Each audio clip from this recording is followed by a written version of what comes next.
Hello, welcome to another episode of Better Minneapolis.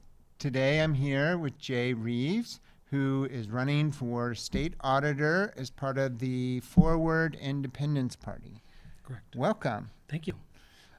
So we were just talking a little bit about your background. I know you're born and raised in East St. Paul. Yep. But fill in some blanks. Who is Jay Reeves and why are you running for state auditor? Sure. I was born and raised on the east side of St. Paul. I had teenage parents, so my mom was 16 and my dad was 19 when I was born. And I have a twin brother. And so teenage parents with twin kids was a struggle in the 70s. Anybody can imagine. It would still be a struggle. Yeah, and maybe even more. Very well could be. But I could directly speak to the struggles that we had in a young family, and thank goodness for extended family to help guide us and guide young parents and what the right things were to do for young children. So, but I grew up on the east side of St. Paul. I went to Dayton's Bluff. I went to a couple of different other elementary schools before eventually in high school I went to Johnson and graduated from Johnson High School on the east side.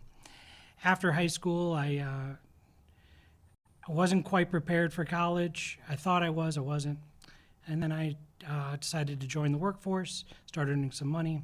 And then so I started working for some trucking companies and eventually drove truck for a while, part of union organizations, part of Teamsters and some other locals, driving truck. And then I went to work for a guy driving truck in about 2000 as owner-operator, co-owned an organization with him, driving around Minnesota and Wisconsin. But in 2001, after 9/11 happened, the United States kind of tilted. You know, our axis shifted, and I didn't know how that was going to affect family. I was young,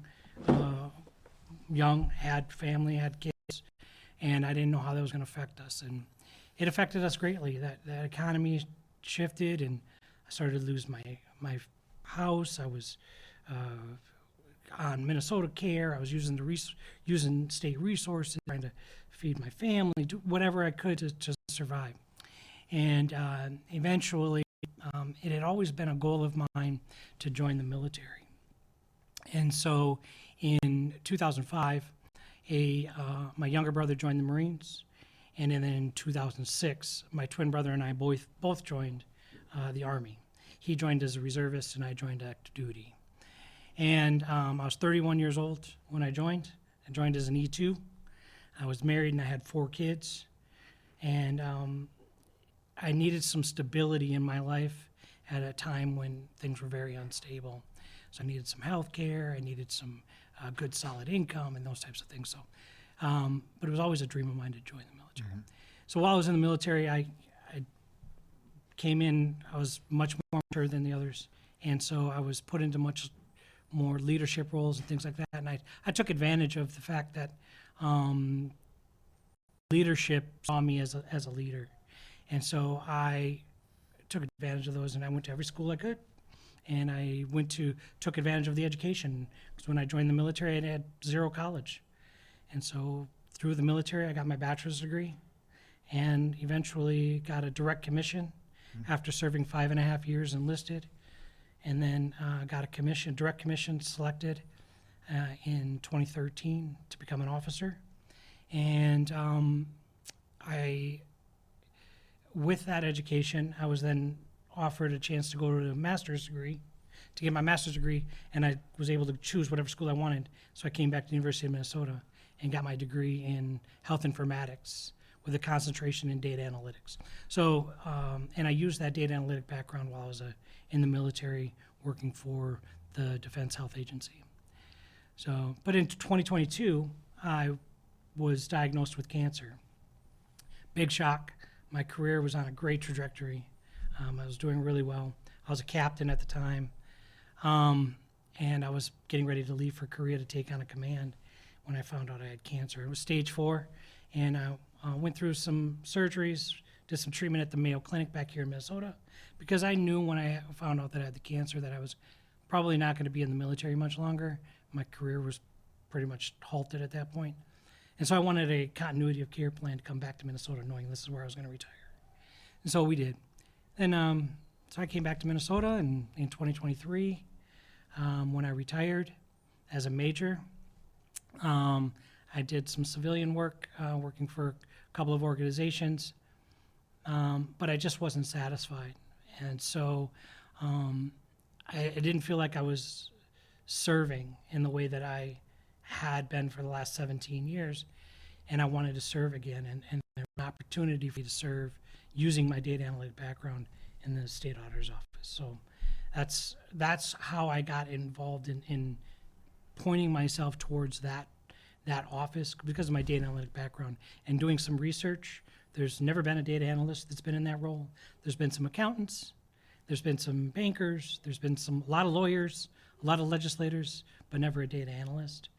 And in data analytics, it's a proactive approach to looking at data versus some of the reactive approaches that have been going on. So I thought that I could reinvigorate an office that needs a step up, needs to be improved. So I wanted to bring my skills and continue to serve in a different way, but serve Minnesotans strictly. So just to summarize that Yeah. quickly, so through the military, you got an education. Yeah. After sorry to hear about the health scare, you came back to Minnesota, ended up taking a job in the state auditor's office. No. Okay. No, in the civilian sector. I was working for civilian sector. I wasn't part of the state auditor's office. Oh, okay. All right. So your motivation for running for this position is to bring your data analytics kind of background and education to the office and, sort of take it a little bit more in a different direction than it has been. It sounds like it's been more led by more people with more of a political bent, say, than an analyst bent. Right. Is that safe to say? Absolutely. Yeah. Okay. There's a lot of legislators, a lot of folks that have, some background in it, but not from the data analytics part. Okay. And why, as a forward independence party, as opposed to DFL or Republican? So I've in the state of Minnesota, we have this. If you've watched any of the legislature committee meetings recently, you can see the partisanship that goes on in these meetings. Yep. It's outrageous, and some of it is some of it's needed, but much of it is showed to me, and I want to get away from the show piece and just get down to brass tacks and do the job without the external stuff. And so I've been an independent my whole adult life, and I wanted to find a party in Minnesota that best represented my values, my core values, and I believe that Forward Independence has those core values that I was searching for. They're fairly new because they're a combined party with Independence Alliance and the Forward Party combined last July, but they're very new, very grassroots, and I wanted to be on the forefront of bringing this party to light in the state of Minnesota. We have a great future here. And are you going to be traveling around the state to let people know that you're running and stuff? Absolutely, yeah. Okay. I've been to a number of different events throughout the state of Minnesota, in the background, and then, I've been lucky enough to be able to talk to a bunch of folks. I've been to DFL events. I've been to GOP events where some of them have been cordial, some of them have not, when they know that I'm an independent. But that's okay. But at this time, I've taken a kind of a step back from doing those events because they're going through their process right now in order to do their endorsements. And I don't want to negatively affect their endorsement processes in any way. I don't want to be accused of doing that. So I've taken a step back from joining any of their specific events. Okay. I want to summarize a little bit what the state auditor does, because I feel like a lot of people, myself included, are not that aware. One is they audit local governments. So I'm sort of curious. I know we have a city auditor, how those two things interact. Financial reporting, I'm guessing on the health of the state government. Pension oversight, which I thought was interesting because you don't hear a lot about that. Fraud investigation. I'm curious about that portion of it because I know there's been calls for a whole separate, I think I call it Office of Inspector General. Yes, sir. I don't know if it happened or not, but I know there's been We'll calls for it. We'll see. Legal compliance review, and then technical assistance.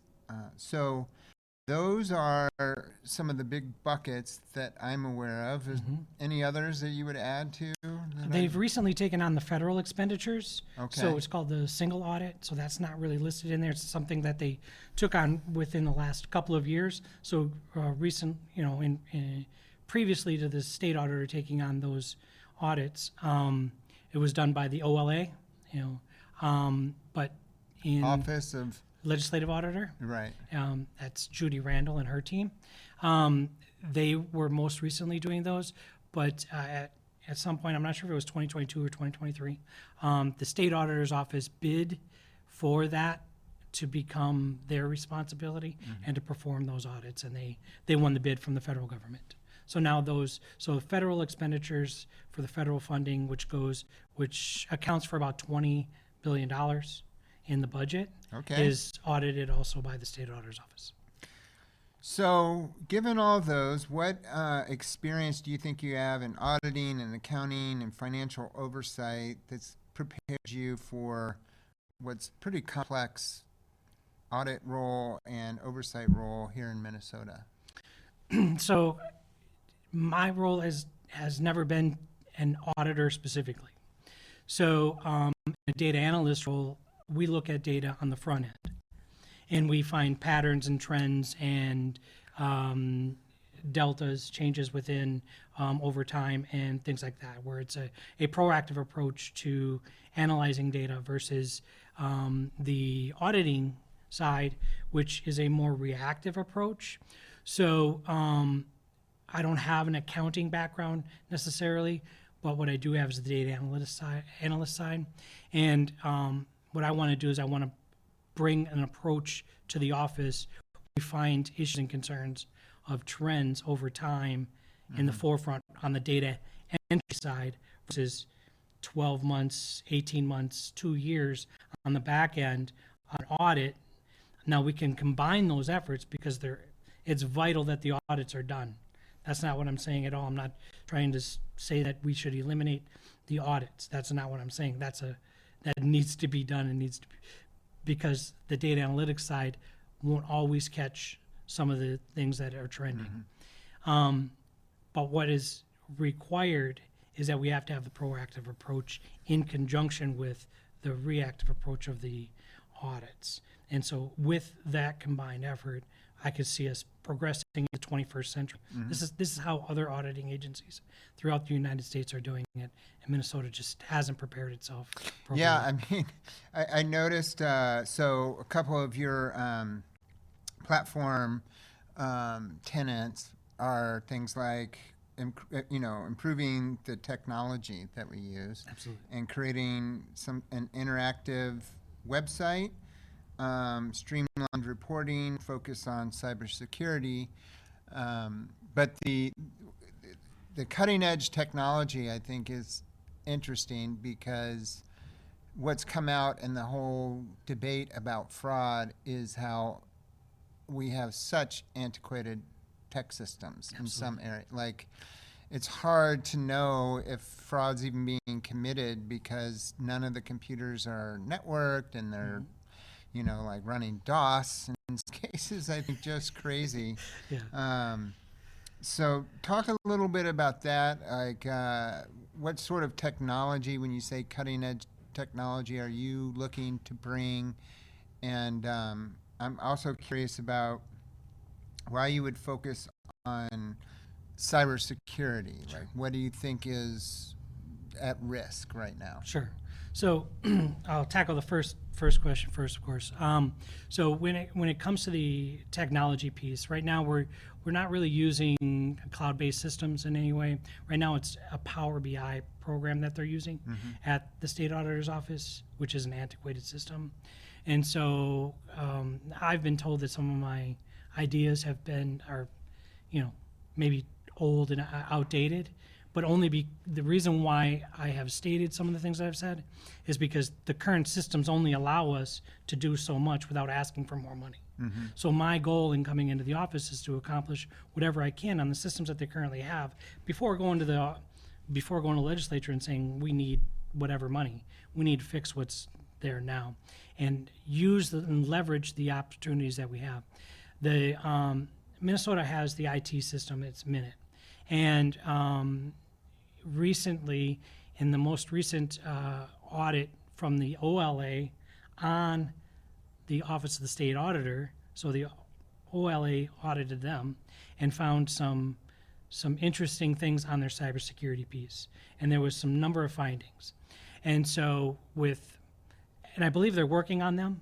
So some of those findings were just training not being up to date. They weren't on the Minute system because in the state of Minnesota, it's not a requirement for the OSA and the executive branch to be on the Minute system. I don't know what the Minute system. So the Minute system is the Minnesota IT system. It's the okay. entire system that covers Minnesota government. And so it's not a requirement for the OSA to be on there. So they chose not to be. Well, they got a lot of findings because they didn't have the technical support to back up their issues. So there was vulnerabilities that were identified. Well, it doesn't surprise me whatsoever because, it was a big deal. I thought it didn't get all that much discussion. Like, somebody took over St. Paul's IT, and another city in Minnesota, I forget which one, it just happened like Winona, in the last week or two. Yes. So They actually called in the National Guard now. Yeah. To bring in their IT folks from the National Guard to assist. So are cities, local governments, a completely separate IT system from Minnesota, from the Minute system? Or? I don't believe so. I believe they're part of the Minute program. I just know that in the executive branch, for example, the AG's office isn't on, from my understanding, on the Minute system. The OSA wasn't. They're moving to it. So they're moving. When the findings came out, they're now starting to move towards that program, so that they have that 24-hour technical support that they needed. They just didn't have the staff for the technical security piece that was required. There was never anything found within there, in their systems. There was just some areas of vulnerability that were identified, and they just wanted to, just tighten them up, and so they're changing how it's run, which is a good idea. Well, it certainly seems like we need some type of system that is constantly updating, right? Like, it's a weird thing that we seem to not be doing that we just have, like, you buy the technology and then you just let it sit, and it's an investment. It costs a lot of money. The people, and one of the things that I've found interesting about the Forward Independence Party is that they actually recognize that AI exists. Absolutely. Neither of the other two parties are talking about it really, and not just the impact on jobs, which could be significant, but I don't know if you saw this Claude Mythos that is an AI system that they've just came out with, and it's so powerful they're not making it public. They've let Apple and Amazon and I think Microsoft use it, and in the first day it found thousands of vulnerabilities in browsers and system software.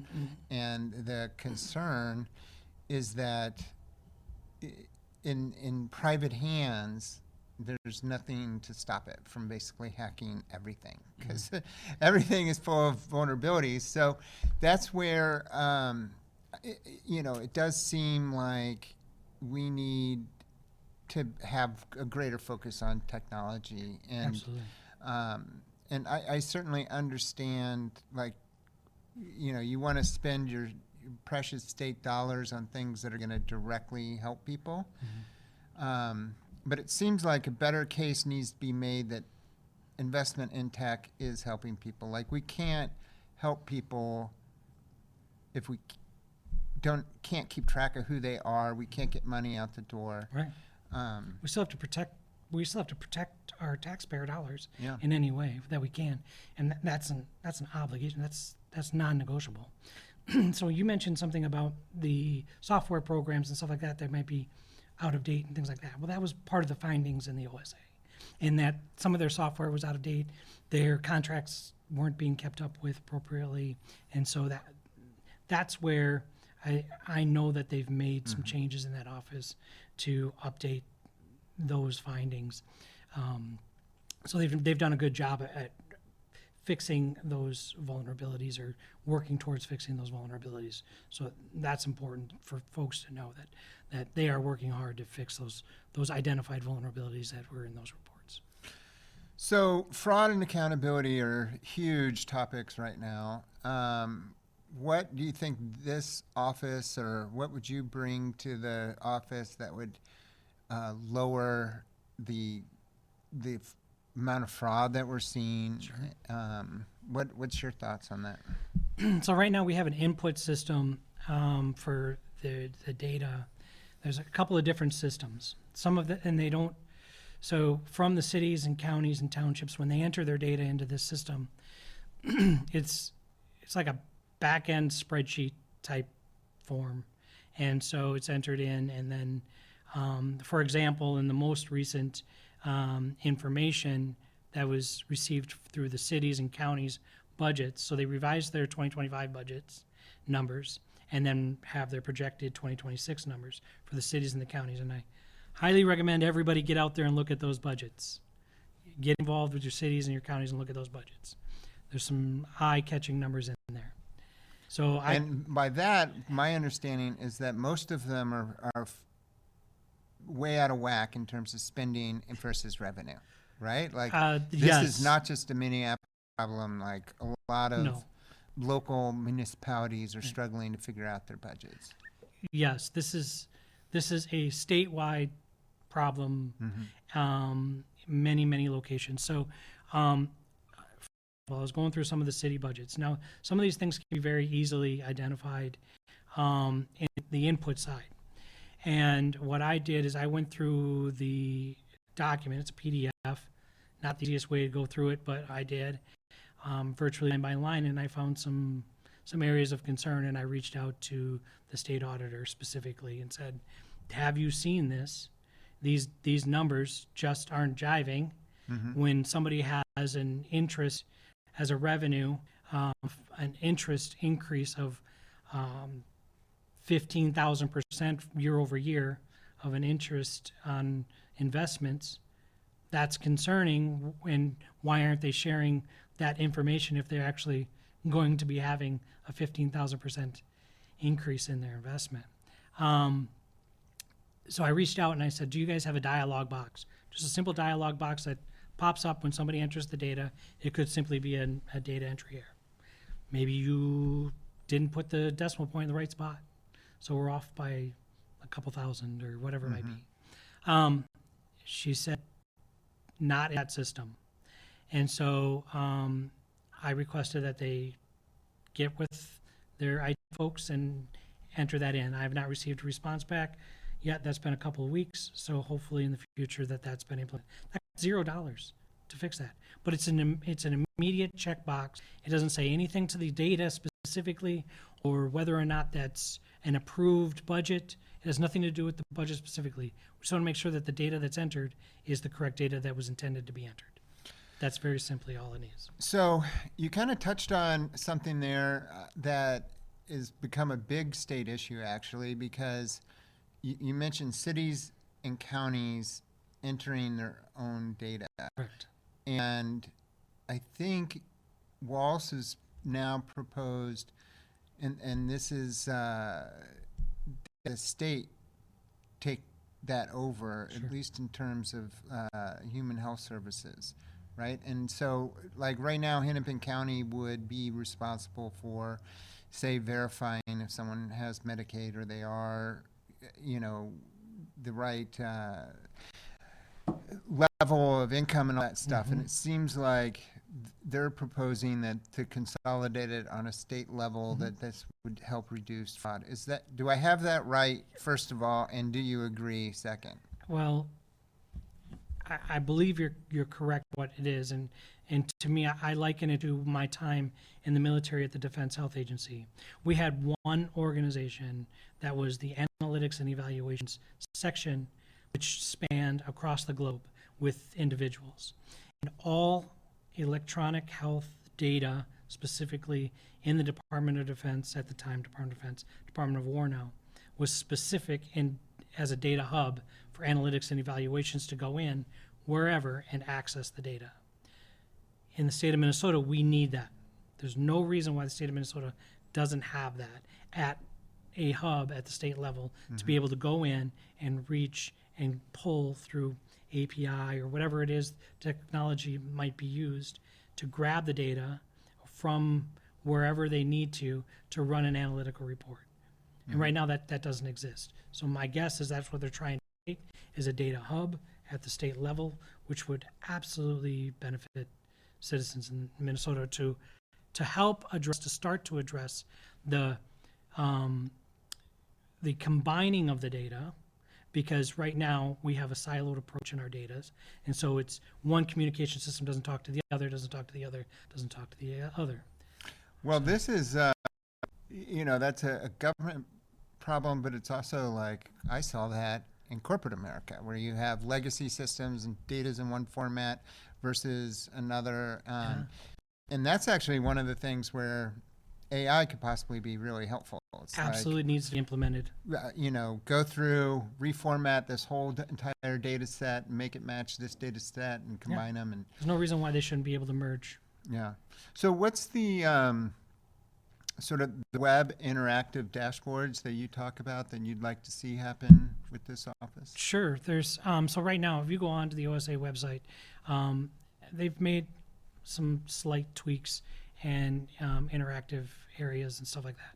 However, the data still isn't there that everyday Minnesotans would like to eventually have access to. In my mind, when I've created these dashboards before, when I was in the military at the Department of Defense, I created me and a team of 6 or 7 contractors created the COVID-19 dashboard. So what we did was I created an input system very similar to what Minnesota uses. All of the laboratories throughout the world were required to enter in all of their data, their positive results, their negative results, their inventory control, and it was used as a control system. And all that data was then put onto an interactive dashboard. We used Tableau. That was the system that we used. There's different whatever systems that we could get in the state of Minnesota. I've used Looker. We can use Python. You can use R. Whatever systems that it is, you can run these reports using this data. But in the military, we used Tableau as the dashboard, and you could filter it out for whatever data ranges, data locations. Scroll right in, find out specific hotspots, and we were able to do that.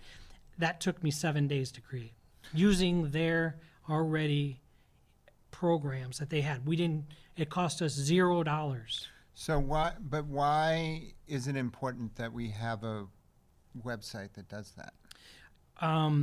Well, if, for instance, I'm a full transparency kind of guy. And to me, I like to look at the trends. I recently moved, within the last few years, I moved to Victoria, for example. And if I want to go back and see how Victoria has been spending their money over the last few years, I can just go to the website and pull it up and filter it out for the last 5 years and see where the dollars have gone and how they've been reporting and things like that.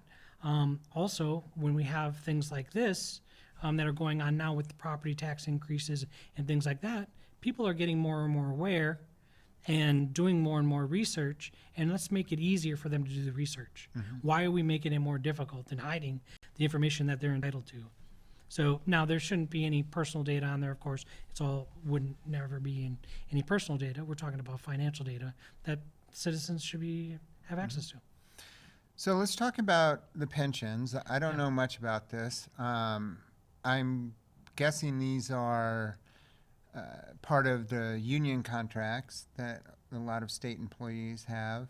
And I don't know if they're being converted over to 401ks, which has been the trend for many years, but how are we fully funding pensions? Are we ready to pay them out? What does that look like, and how would you do anything differently than what's being done now with the pensions? So right now, currently, the one that I'm most familiar with are the fire relief funds that are going on. So there's two different funds.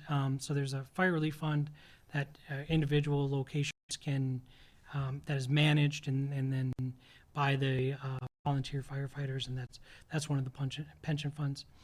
And there's the state system as well. So there's two different options for cities that have volunteer firefighters, and that's the main one that the state auditor would be responsible for in auditing. Right now there's 200 locations, I believe roughly about 200 that use the state fund.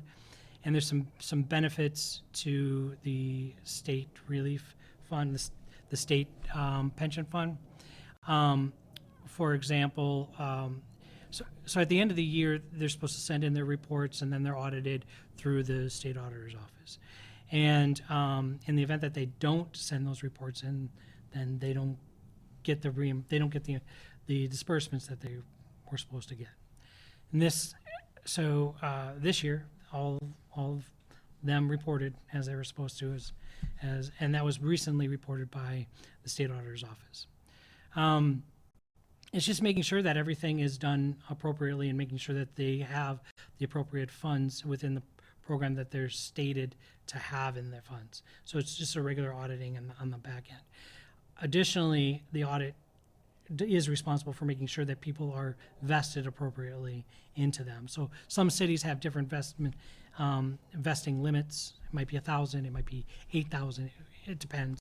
And making sure that those folks are vested appropriately that are going to be eligible to be getting those services when they retire and meet those requirements.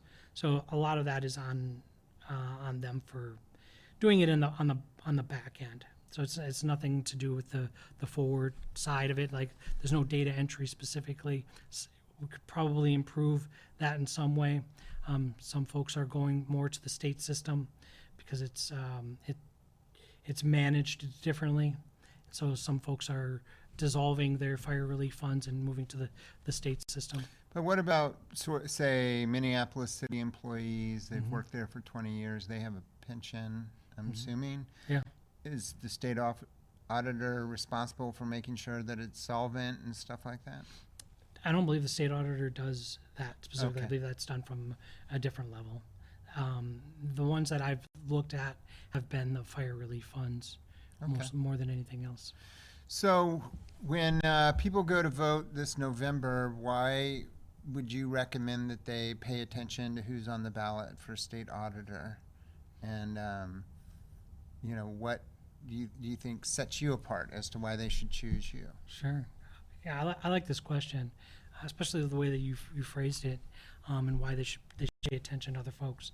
I think that given our current environment in Minnesota, and this role as a state auditor, I think we can all, if we're being intellectually honest, we can agree that it needs to be an independent person. It shouldn't be a partisan role in any way. It needs to be somebody who's coming at it with the independent view and not tied to a political party in any way. If you want to make progress, it has to be done as an independent person overall. So do your due diligence. It's up to me to get my message out to folks. I believe that I have the most experience in doing, I have a lot of compliance background, things like that through the military, the data analyst, which is different than what's ever been done in that office before. There are other candidates out there that have other backgrounds, and if you feel that they have a better background, then you want to support them, great. That's okay. It's up to me to tell you and inform you of how my background would improve that office, and me being a nonpartisan coming into that role, and how that would benefit all of Minnesotans. I'm not going to come at it with a partisan approach. They can work with me from both sides. And if you've seen any of the state auditors' videos from when they've presented at the state level and any of their committees, you can just see the tension coming from a partisan way. Even when she presents what has been factual information within their audits, it's partisanship at its finest. Well, that's because there's numbers and then there's damn numbers, right? Isn't that the phrase? That is the phrase. You know, and there's always an argument that people can kind of wiggle the numbers around whatever story they want based on their,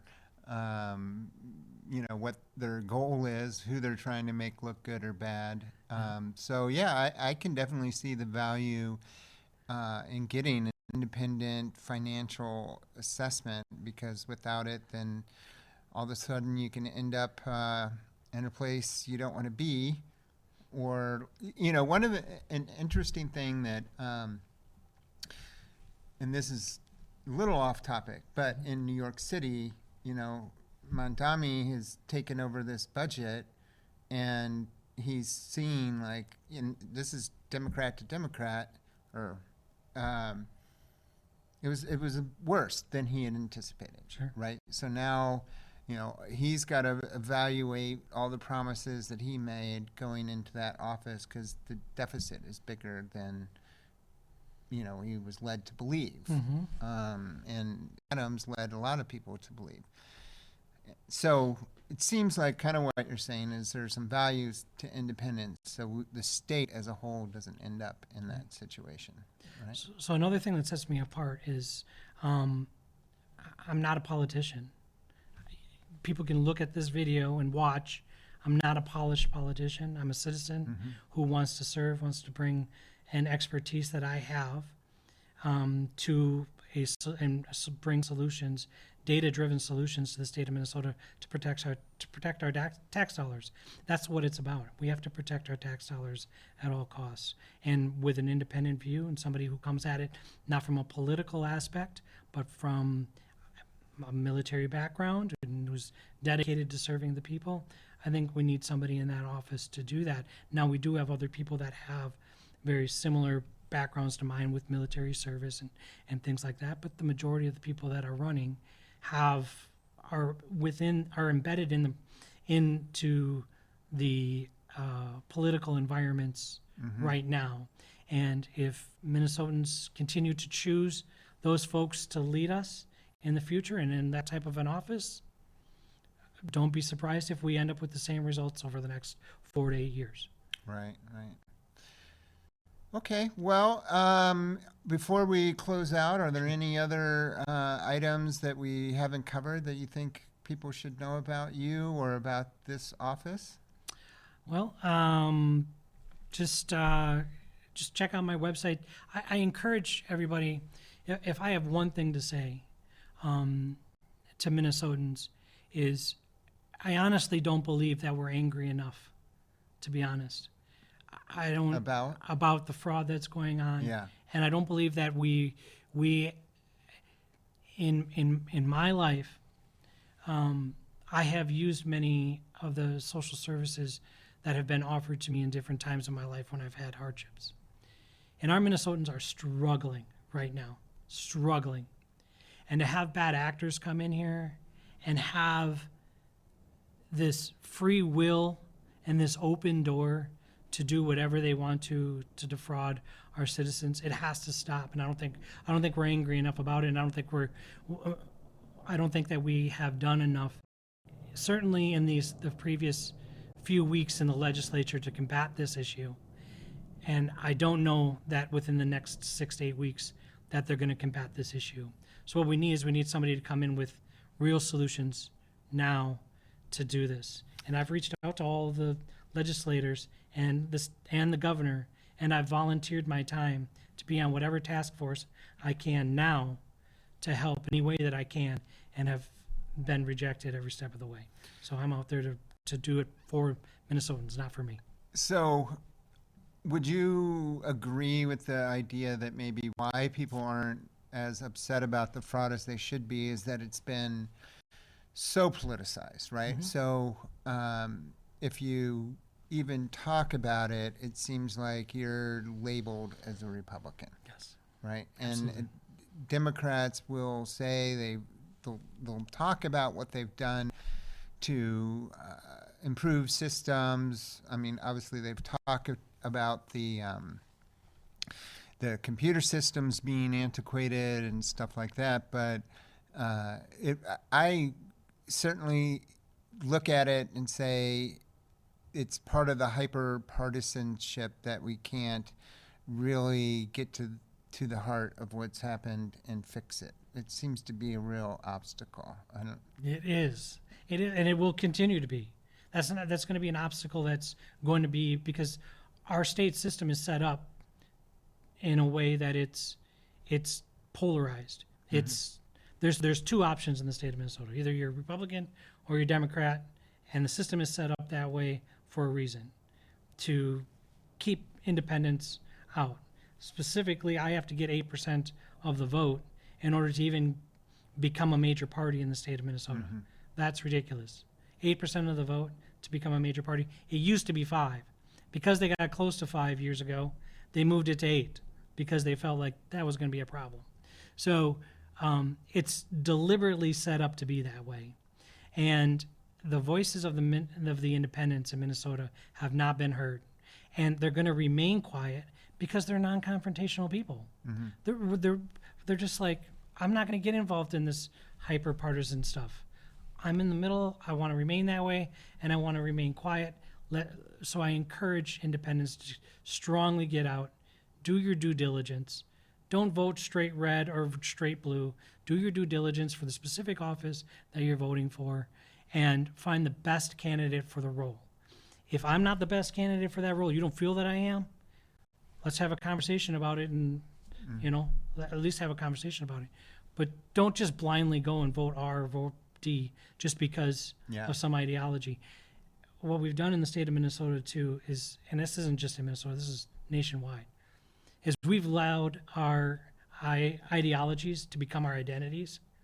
Even a conversation with you and I outside of here just might trigger something in your mind to think, oh, he's a MAGA guy, or he's a this guy or that guy, just by something that we might have a conversation about. And it's not about that. We've got to get away from the ideologies becoming our identities and find your true identity in who you are as a person and what your core values are, and vote accordingly. Well, I think you're onto something there. Thank you for coming on, and good luck to you. Thank you so much for the opportunity. I greatly appreciate it. You're welcome. Thanks.